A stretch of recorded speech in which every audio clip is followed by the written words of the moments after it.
if this is taught in the churches, do you think many people will change their views by the time that Jesus comes back?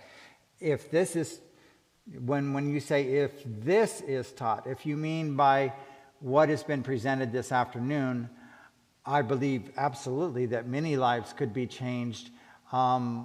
It takes a lot for a pastor to invite a person like me to speak on this topic because it affects almost everybody in our congregations today. Having somebody who identifies as LGBT, it's dangerous territory. It's you're putting your neck out on a limb there.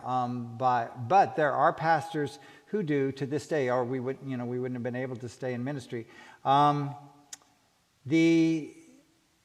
The advocacy now on the counseling is being sought by LGBT activists to take out mental health therapists, in other words, regulating that you cannot have these conversations. Like if I want to live more in agreement with Christ, that is outlawed. No, you cannot. You cannot talk to a mental health professional about that, a Christian counselor about that. It's criminal. You must, adhere to, because the LGBT world is saying that that's ridiculous, they're putting that into law and robbing you of your Christian principles.